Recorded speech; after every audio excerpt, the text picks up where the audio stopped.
Nueva serie de escuelas dominicales sobre Dios y el arte. Hoy vamos a ver una visión cristiana del arte y la belleza, es decir, generalidades de este tema. Y quiero introducir el tema diciendo que la mayoría de nosotros nos ha gustado alguna manifestación artística. Algunos hemos querido cantar, otros han tratado de dibujar o de danzar adecuadamente. eh, Escribir, en fin, creo que es de muchas maneras un deseo que hay en el corazón. Y la verdad no solo deseamos hacerlo, sino que deseamos hacerlo bien. Creo que eso ocurre. De hecho, muchos de nosotros hemos puesto a nuestros hijos a que hagan algo relacionado con el arte, porque estos deseos por hacer todas estas cosas se deben a que nuestras almas anhelan levantarse por encima de lo cotidiano hacia una dimensión superior que sea capaz de llenar el alma, de exaltar los sentimientos hasta un estado de contemplación sublime que nos conduzca a una forma de satisfacción emocional o lo que puede llamarse llenura. Y entendemos que las actividades comunes que hacemos eh, no pueden muchas veces producir ese tipo de sensación. Es por eso que creemos que este deseo por lo bello, por las cosas hermosas, provienen de Dios, quien es absolutamente hermoso en sí mismo. Y podemos decir entonces que las bellas artes son un anhelo por contemplar al Señor en su hermosura y alabarlo por la perfección de su ser y además por la magnificencia de su creación. Desde hace algunos años, de hecho, cuando comencé a estudiar la fe reformada, una de las inquietudes que más fuertemente surgió en mí fue qué relación había entre Dios y las artes. La pregunta es totalmente válida debido a que nuestra comprensión como reformados de la soberanía de Dios, me refiero a la soberanía absoluta y su gobierno soberano sobre todas las criaturas visibles e invisibles y los elementos inanimados de la naturaleza, estaría incompleta si las artes no estuvieran también bajo el control de Dios. Seguramente es muy poco lo que hemos escuchado sobre este tema, pues por lo general el mundo evangélico abandonó este departamento que de inmediato el mundo tomó, y el resultado fatal de toda esta locura fue que la iglesia, después de haber cedido este espacio, corrió en dirección hacia la sociedad perversa a pedir prestado sus diferentes formas de arte. Por cierto, expresiones artísticas ya contaminadas e incapaces de influir sobre el alma de forma positiva y gloriosa, y luego fueron introducidas en las congregaciones.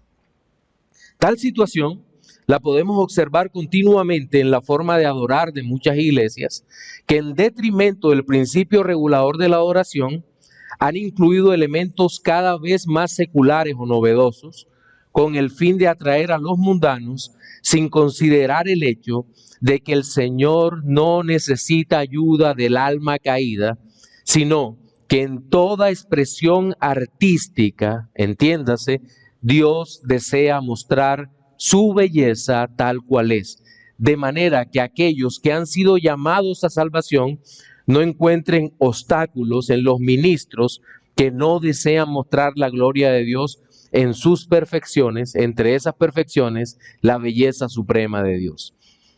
Es en este atributo que al considerarlo junto a las demás perfecciones divinas, que podemos empezar a tener una visión correcta de las manifestaciones artísticas y no solo una percepción subjetiva de lo que es bueno, de lo que es bello, de lo que es agradable y perfecto.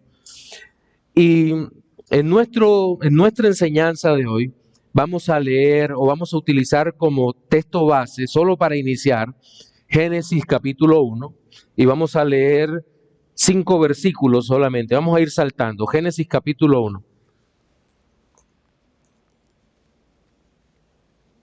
¿Lo tiene? Muy bien, dice: Versículo 10, 1:10 dice: y llamó Dios a lo seco tierra, y a la reunión de las aguas llamó mares. Y vio Dios que era bueno.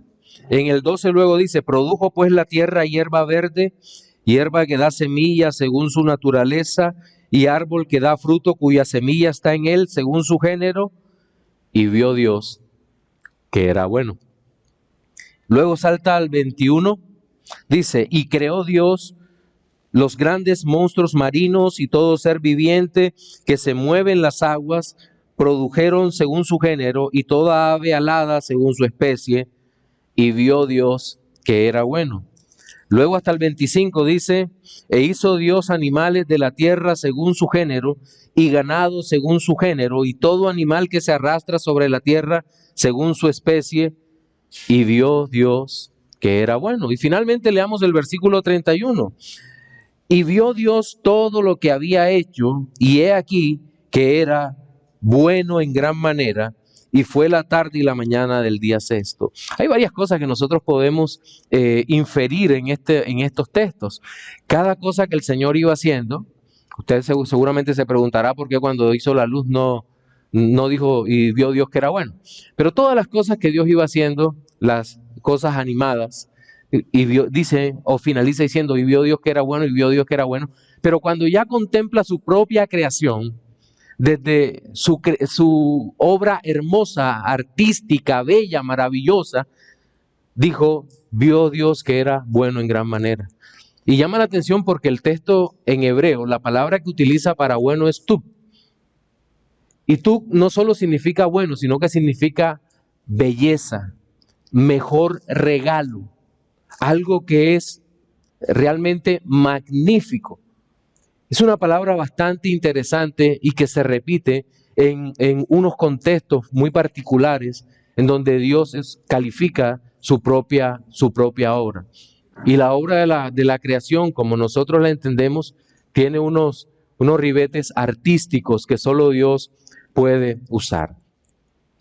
Entonces, en cada uno de los textos que acabamos de leer, nos permite entender que la belleza no es un asunto subjetivo, sino un absoluto que puede ser conocido, valorado y apreciado, pues al igual que la bondad, la misericordia o la gracia, la hermosura es una perfección divina y de él mana todo lo bello que existe en el universo.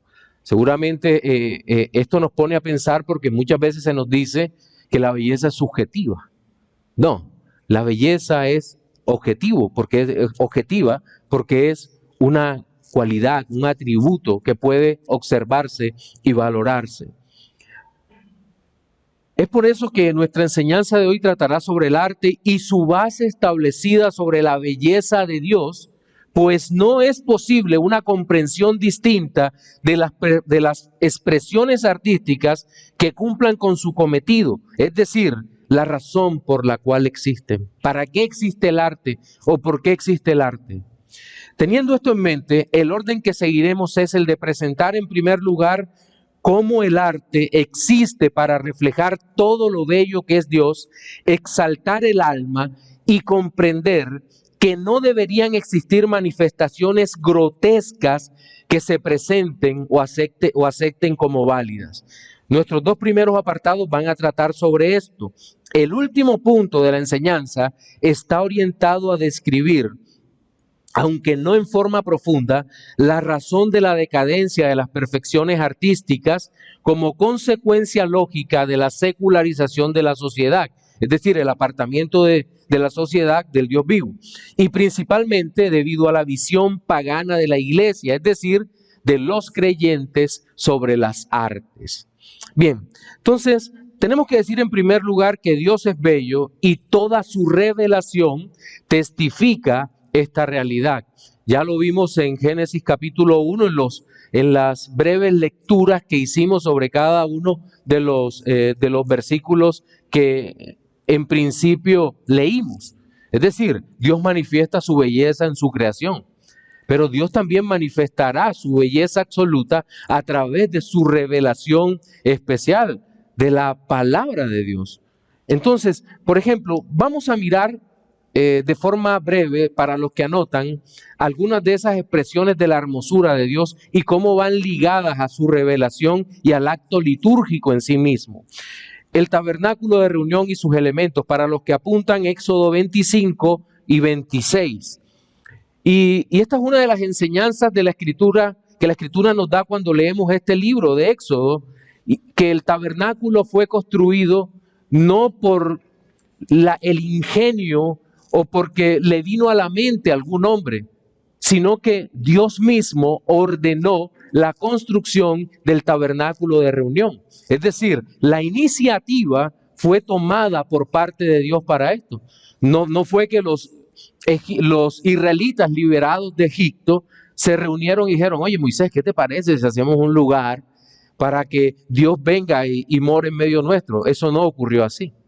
De hecho, Dios dio órdenes precisas sobre el tabernáculo y esto estaba relacionado con su función religiosa, pero también con el aspecto que debería tener.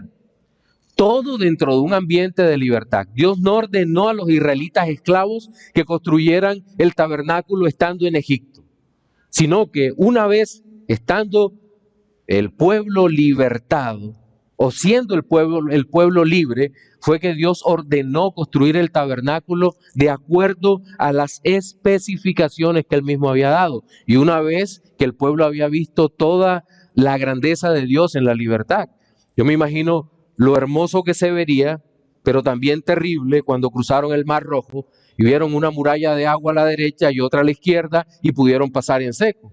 Eso solo lo pudieron apreciar ellos. Ni siquiera en las películas como Los 10 Mandamientos, creo que todavía la pasaban hace algunos años en todas las Semanas Santas. y solamente trata de imaginarse eso. Es una obra milagrosa de Dios que se contempló allí. Ya los israelitas que estaban construyendo el templo tenían en mente la grandeza de Dios, el poder de Dios, y con base en eso podían entender que la edificación del tabernáculo tenía que ser algo simplemente maravilloso. Ahora, el tabernáculo de Dios también era una manifestación de la exclusividad de Dios. Dios no iba a levantar un tabernáculo en medio de las religiones paganas que estaban allí en Egipto, en medio de los dioses paganos, sino que Dios saca a su pueblo y luego construye el tabernáculo para su obra. Entonces, vemos a la tienda erigida como con unas medidas particulares dadas por Dios, pero además los elementos para la adoración fueron revelados detalladamente a Moisés y a los artífices para que estos fabricaran los elementos litúrgicos para adorar al Señor como Él pidió. Y todo en un entorno majestuoso que reflejara la gloria, la hermosura de Dios en un lugar pequeño que representara los cielos donde Dios habita. Así, ¿recuerdan en Apocalipsis 4? Juan tiene una visión de la gloria de Dios y nosotros tratamos de imaginarnos lo que él está diciendo. Nos dice un trono como el arco iris, color como la esmeralda. Uno no puede describir eso. O calles de oro transparente. Es imposible tener una visión correcta de lo magnífico que vio Dios, que vio Juan. Pero en esta parte de la Escritura, Dios mismo puso en el corazón de los artífices la construcción de un tabernáculo que mostrara su hermosura, que mostrara su belleza, y eso era solo una sombra de la morada de Dios. ¿Qué había en este tabernáculo? El arca del testimonio, cubierta de oro, con figuras preciosas que representaban su grandeza y los seres que le adoran en la eternidad. La mesa para el pan de la preposición, donde se ponía el pan, ya lo habíamos dicho, el candelero de oro, el altar de bronce. También había vasos para los sacerdotes y durante el periodo de Salomón fue construido el templo, que fue cubierto de oro por fuera, por dentro. También se hicieron vajillas, vasos de oro, y sin lugar a duda fue la obra de arte religiosa más costosa de toda la antigüedad. más costosa, no solo por los materiales usados, porque los materiales usados no es igual a cómo el artista plasma en su obra el sello personal. ¿Por qué lo digo? Piense esto, usted se puede gastar lo mismo construyendo una casa de 4 pisos o una casa más pequeña de 2 pisos, pero la más hermosa seguramente costará más y se gastó lo mismo. Pero ¿dónde cambia? En el concepto estético, porque todos decimos, yo ahí no me meto. Esa casa tiene 4 pisos, pero es un desastre, pero esta tiene 2 y es hermosamente acabada, tiene lugar, está repartida como yo quisiera, es totalmente limpia, iluminada, fresca, y todas las cosas que nosotros buscamos dentro de un lugar donde quisiéramos vivir. Entonces, así es con el templo. El templo no solo es por el oro, que los que tratan de evaluar o valorizar el templo, solo lo hacen por los materiales, pero está el sello del artista, el sello de los artistas, y es lo que lo hace especialmente valioso. Pero hay un elemento, regresando al tabernáculo y al libro de Éxodo, que me llama la atención profundamente y que tiene que ver con los ministros que estaban delante del Señor, las vestiduras sacerdotales. Para los que leen Éxodo 28, del 1 al 4, dice: harás llegar delante de ti a Aarón tu hermano y a sus hijos consigo de entre los hijos de Israel, para que sean mis sacerdotes, a Aarón y a Nadab, Abiú, Eleazar e Itamar, hijos de Aarón. Y harás vestiduras sagradas a Aarón tu hermano para honra y hermosura. Note esto, para honra y hermosura. Y tú hablarás a todos los sabios de corazón, a quienes yo he llenado de espíritu de sabiduría, para que hagan las vestiduras de Aarón, para consagrarle, para que sea mi sacerdote. Nótese que el don, la capacidad artística, es un regalo de Dios. No es simplemente el deseo que nació por pintar y qué bonito está tu dibujo. Las vestiduras que harán son estas: el pectoral, el efod, el manto, la túnica, la barbada, la mitra, el cinturón. Hagan pues las vestiduras sagradas para Aarón tu hermano y para sus hijos, para que sean mis sacerdotes. Hermosura, belleza, unido a santidad y adoración. Es la forma reverente como debe presentarse el hombre ante Dios. Es un principio que se encuentra allí. Todo esto no era solamente un deseo humanista por lo hermoso, sino que estaba relacionado con la adoración. Solo pongo un ejemplo. En el pectoral había 12 piedras preciosas, cada una con un bajo relieve en donde estaba escrito el nombre de una tribu de Israel. Era hermoso. Y eso significaba que cuando el sacerdote, el sumo sacerdote, entraba al lugar santísimo, entraba como intercesor por todo el pueblo delante de Dios. No era solamente un adorno, no. Con el Señor todas las cosas tienen una función particular dentro de la liturgia. Entonces, el Dios perfectamente santo y hermoso ordenó que sus ministros tuvieran vestiduras que mostraran esta condición, santidad y hermosura. Es decir, tenían un sentido estético, pero no nos podemos quedar en la simplicidad de lo bello, sino, como lo decía ahora, siempre debe relacionarse la belleza de estas vestiduras con el propósito redentor del Señor y sus demás perfecciones. Pero todos los elementos litúrgicos fueron representaciones artísticas. Ahora, en la Biblia, en el texto bíblico, nosotros encontramos en toda la literatura elementos artísticos claros. Por ejemplo, la poesía es indispensable en la revelación, incluso en temas tan maravillosamente profundos como la profecía. Son presentados como hermosos poemas. En ocasiones se usan acrósticos. ¿Sabe lo que es un acróstico, verdad?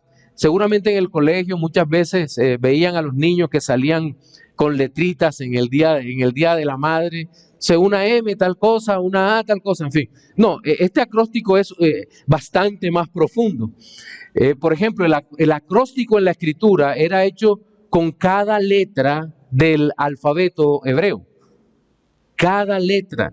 Entonces, como por ejemplo en el libro de Lamentaciones. Si usted lee el libro de Lamentaciones, va a encontrar una estructura de 22 versículos en algunos capítulos y en otros 66. Es decir, 22 por 3, en donde hay una letra, luego viene el poema, la letra siguiente, por ejemplo, Aleph, luego viene Beth con todo lo que sigue, y en todo hay una estructura acróstica. Igual va a ocurrir en Salmos capítulo 119, donde el autor alaba al Señor por la revelación, por su palabra. Hay 22 secciones de 8 versículos, 176 en total, que es el capítulo más largo de la Escritura. Todo un acróstico maravilloso. Entonces, ahí vemos nosotros cómo hay un arte literaria dentro de la poesía hebrea. También vamos a encontrar paralelismos que añaden belleza a la narrativa y en ocasiones, aún en eventos apocalípticos y elementos escatológicos destructivos, observamos que los escritores vienen hablando en tono poético, pero de pronto saltan a la prosa y terminan con una narrativa, pero muy, muy fuerte. Entonces, todos esos matices y esos cambios, esas acentuaciones, nos hacen ver un hilo artístico dentro de la revelación escritural. No es como creen algunos liberales que un grupo de ignorantes se reunieron a escribir, no. Aquí hay arte puro en todo. Pero también necesitamos hablar del arte en la predicación. De hecho, recuerdo que cuando uno llega al seminario, muchas veces se nos dicen, la predicación es una ciencia o es un arte. No, ciertamente hay algunos elementos cotidianos en la predicación, en la preparación, pero en todo el arreglo y demás, hay elementos artísticos que sin duda hacen preciosa la predicación. En los grandes sermones de la Biblia, por ejemplo, hay muestras gloriosas de arte, por ejemplo, en la capacidad de composición literaria. Hechos capítulo 2, el gran sermón de Pedro, o primer gran sermón de Pedro. Nosotros podemos ver eso, o en el libro de Esdras, en el sermón de Esdras. Composición literaria, lógica, porque se ofrecen argumentos y se prueban los argumentos. Hay síntesis, porque la Escritura no nos presenta todo el sermón, sino un resumen inspirado por el Espíritu Santo de las cosas más importantes. Y por supuesto, hay retórica y hay oratoria para la presentación clara de cada uno de los temas. No obstante, el elemento de inspiración divina hace que la Biblia sea totalmente distinta de cualquier otro escrito de su momento o posterior a él. Pero no podemos ignorar que el cristianismo desarrollado posterior al cierre del canon se caracterizó también por la belleza en la predicación. Hubo grandes expositores dentro de los padres de la iglesia, solo por mencionar algunos. Juan Crisóstomo. ¿Sabe por qué se le llamaba Crisóstomo, verdad? Crisóstomo significa boca de oro. Entonces, su predicación se decía que era la predicación de oro, lo que salía de su boca. Policarpo de Esmirna, o un par de siglos después, Ambrosio de Milán, que tenía un estilo alegórico muy poético, pero muy serio.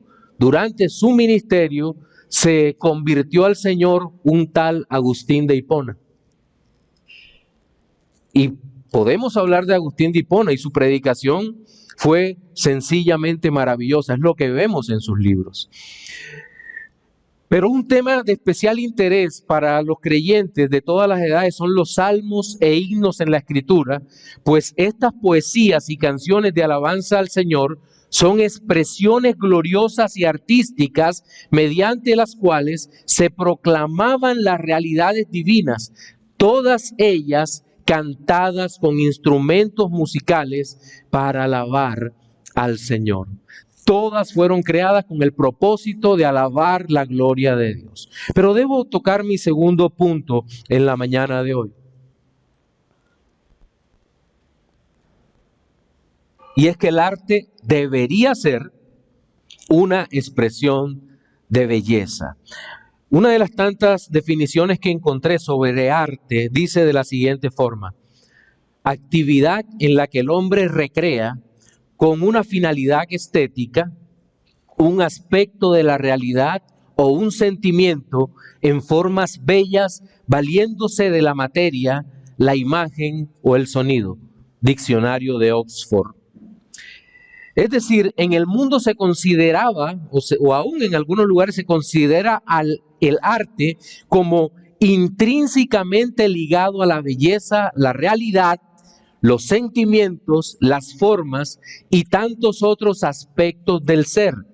Lo malo es que gran parte de esta creencia ha sido desplazada para que lo bello y sublime desaparezca.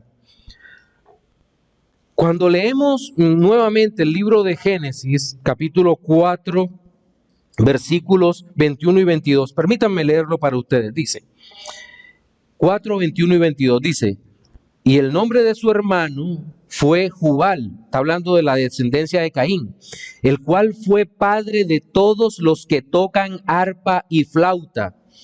Y Sila también dio a luz a Tubal Caín, artífice de toda obra de bronce y de hierro, y la hermana de Tubal Caín fue Naama.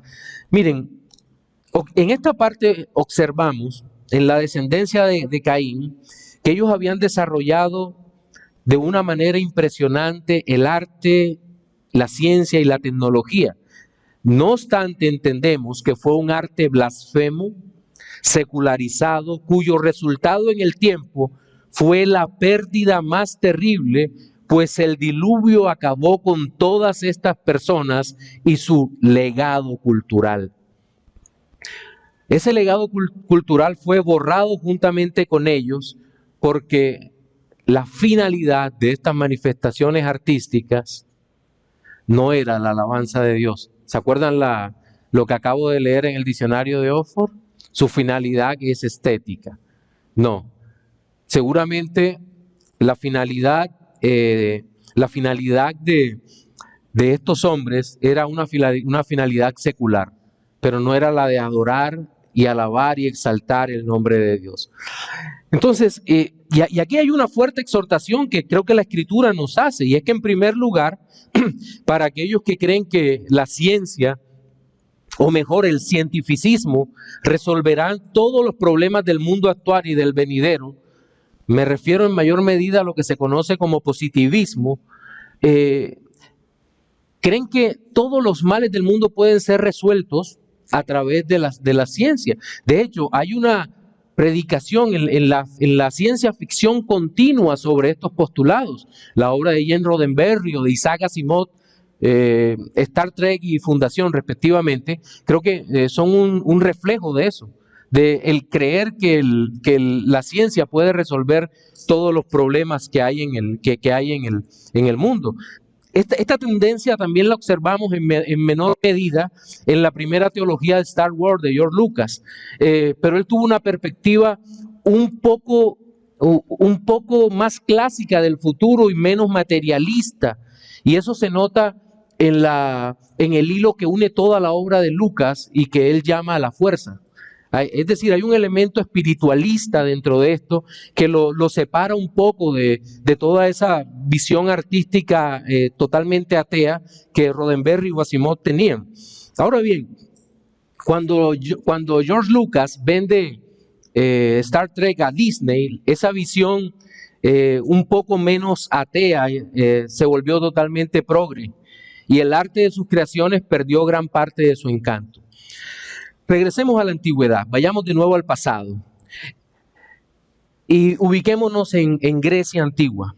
El arte griego es valorado como uno de los mayores referentes de la cultura clásica, pero es innegable que esto ocurrió a pesar de lo altamente supersticiosa que era su cultura.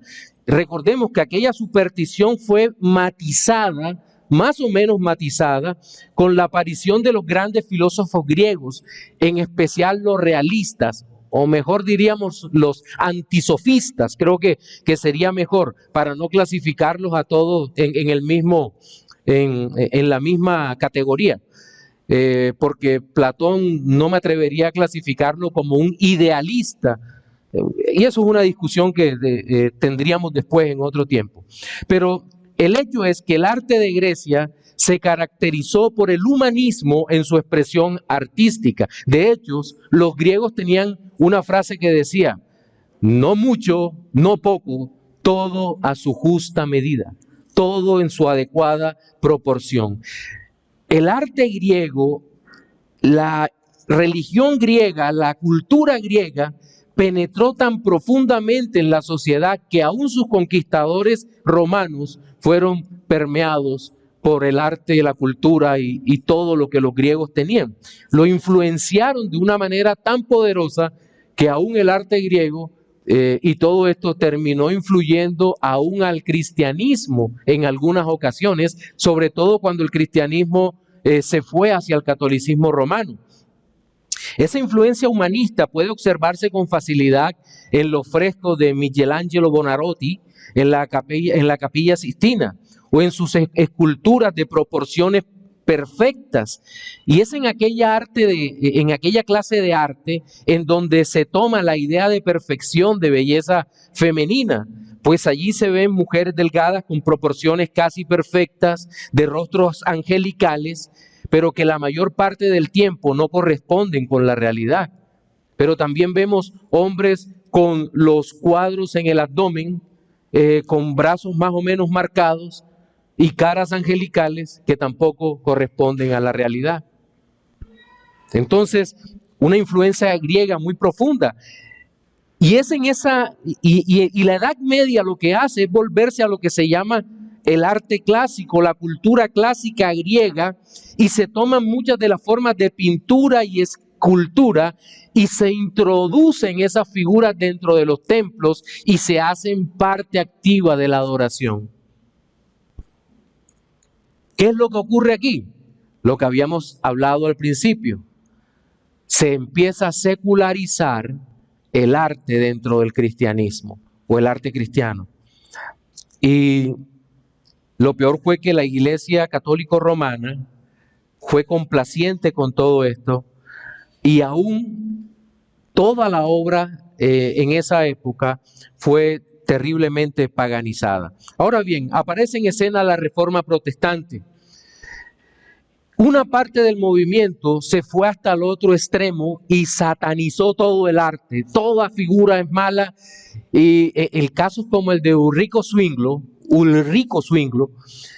sacó todas las imágenes de la adoración, hasta las cruces.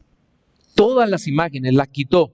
Apostó por un culto más sencillo, pero fue totalmente fuerte al eliminar todo tipo de expresión artística. Los luteranos no fueron así. El mismo Lutero, según se dice, era hábil tocando el piano y compuso algunos signos, por ejemplo, Castillo Fuerte. En nuestro inario Celebremos su Gloria es el número 45.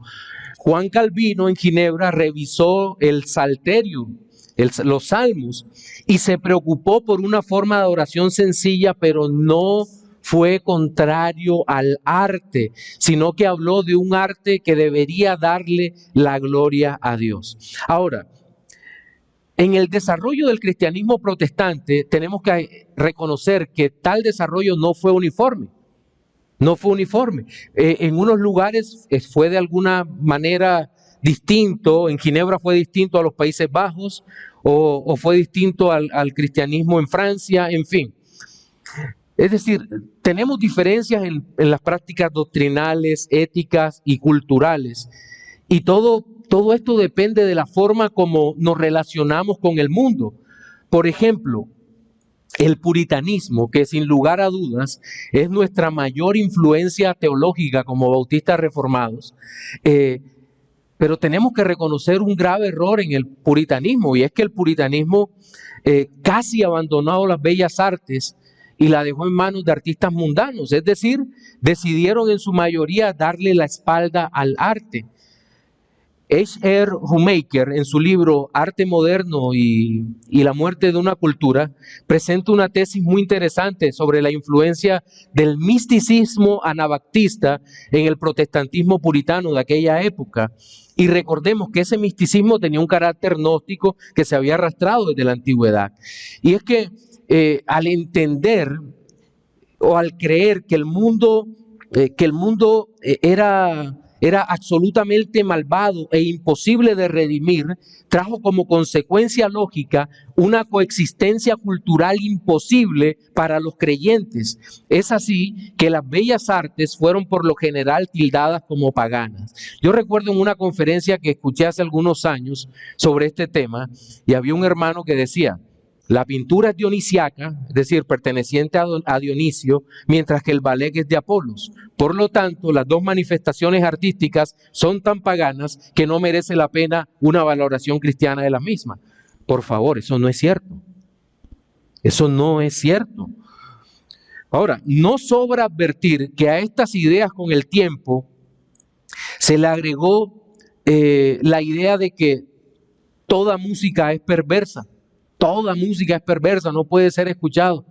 Y recuerdo, creo que esta historia se la he contado 2 millones una vez con esta que voy a decir ahora, que un hermano me decía: no puedes escuchar música, la música es malvada, la música es... Yo decía: entiendo que alguna música es malvada, no, todo es malvada. Entonces él toca muy bien el piano. Y le dije: ah, ya. O sea que el día del cumpleaños de mi esposa le dedico un himno. No, ¿cómo vas a hacer eso? Entonces, todo tiene un lugar. Todo tiene un lugar. Algunos dicen: pastor, el gospel es pecado. No, siempre y cuando no lo uses en el culto. Oh, sí, úsalo en el carro, en el baño, donde tú quieras, pero no lo uses en el culto. El culto tiene su lugar para adorar. Pero todo no puede ser malvado, todo tiene su lugar. Y seguramente muchos de los hombres que propusieron esto son hombres piadosos, pero equivocados en cuanto a la revisión de la Escritura. Entonces, pasemos al tercer y último punto: la pérdida de Dios y el surgimiento de lo grotesco. La iglesia entonces ha abandonado a los hombres, dejándolos expuestos a una serie de obras vaciadas de contenido. Abandonó la pintura, se rindió ante lo abstracto y de interpretación subjetiva. Ahora, sin que esto signifique que todo lo abstracto es maligno en sí mismo, no estoy diciendo eso, pero el abandono hacia lo abstracto es dejar la mente como a interpretaciones libres de todo lo que se hace, lo cual es bastante peligroso. También la música fue dada en concesión a cantantes y autores que crearon desde su corazón caído, y luego salimos a reclamar como iglesia de que ¿por qué este contenido es tan perverso? Bueno, yo no sé qué se esperaba que creara un hombre sin Dios, pero aún la iglesia corrió ante los nuevos creativos a pedirle prestada su creación sin alma para traerla a la iglesia y a partir de esto adorar al Dios vivo. Y esto es una verdadera tragedia, porque son géneros no surgidos de la iglesia y desde la iglesia.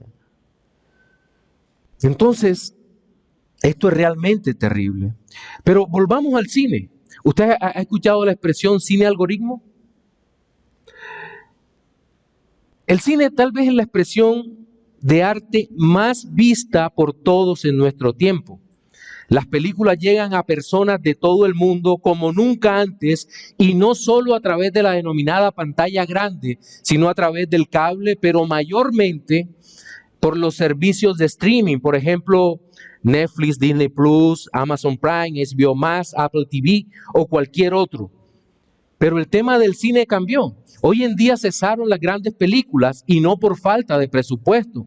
Nunca antes ha habido más dinero para los productores. Pareciera que cualquier idea fuese posible desarrollarla, pero muchas producciones ni siquiera mueren porque simplemente no nacen.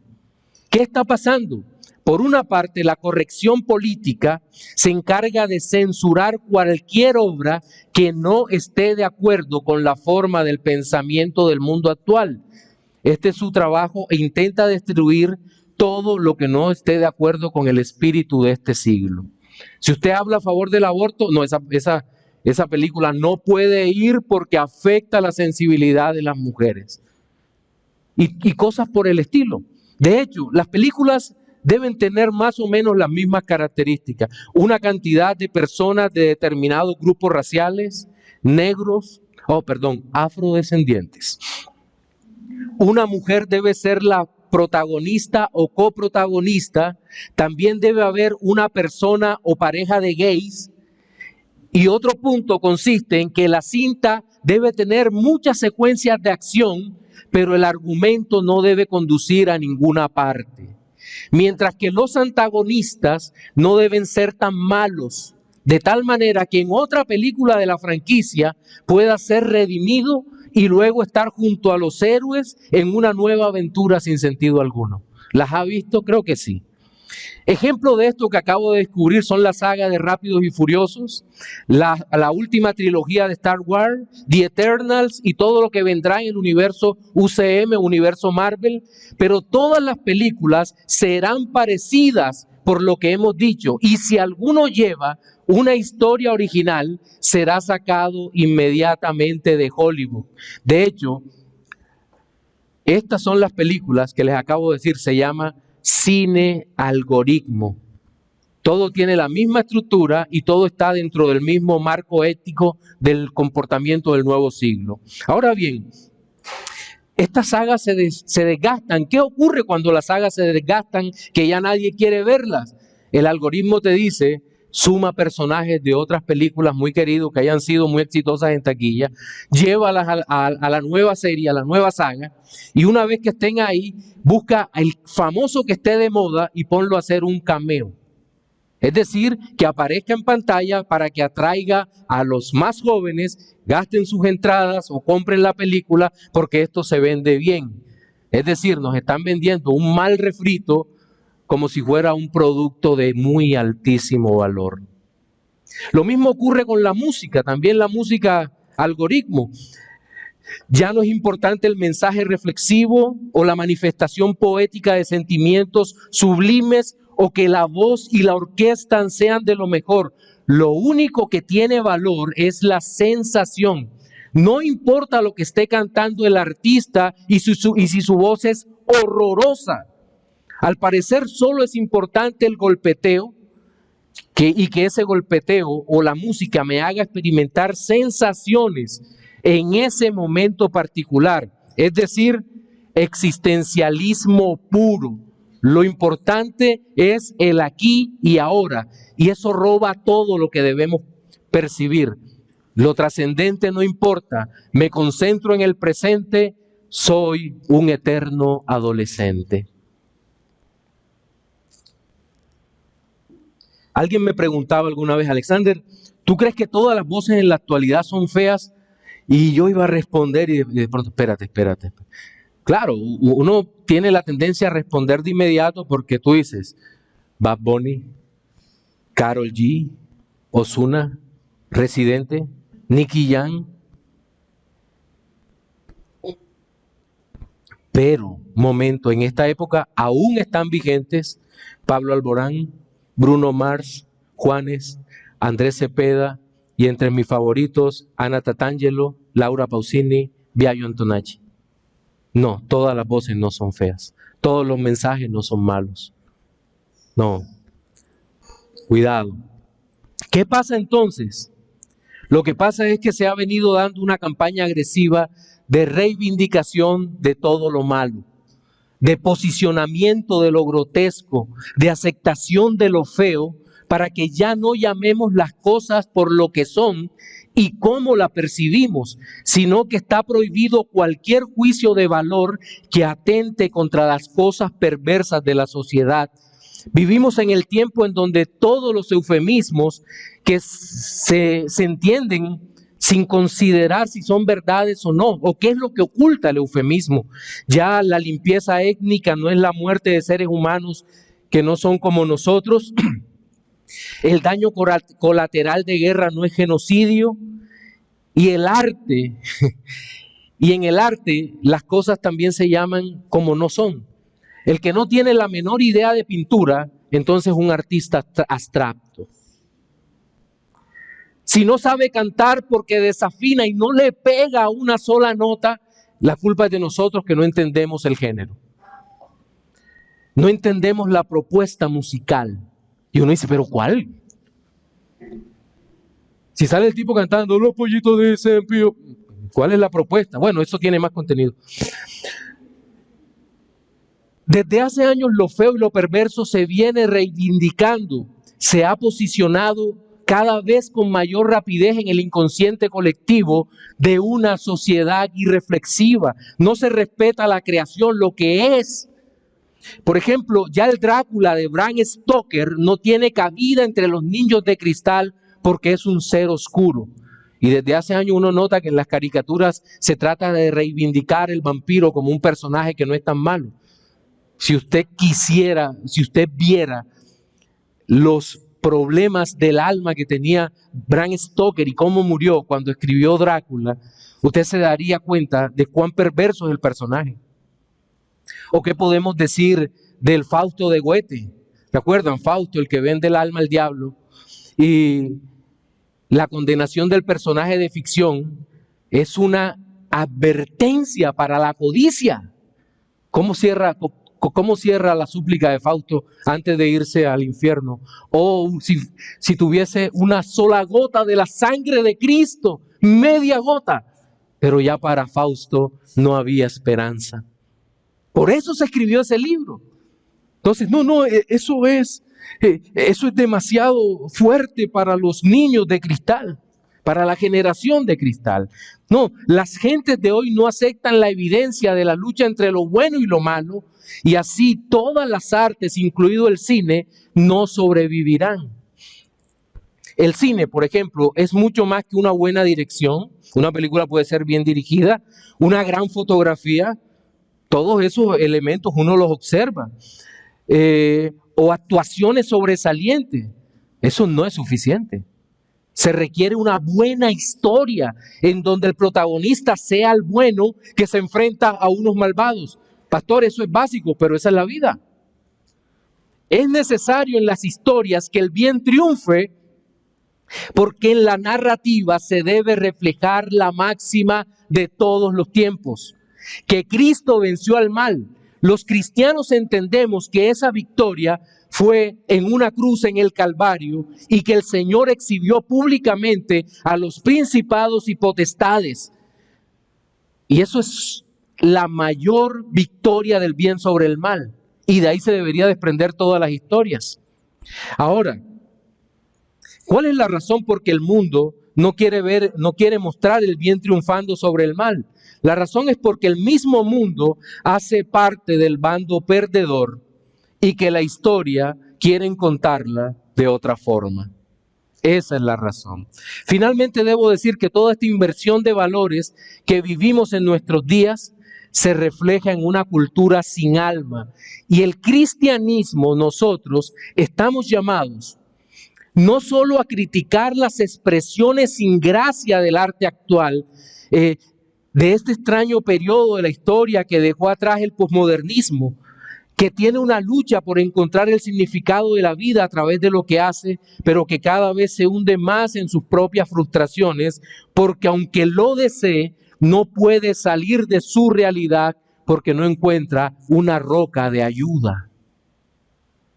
Y la única roca de ayuda para este mundo necesitado y aún para el arte es la roca de la eternidad, nuestro Señor y Salvador Jesucristo.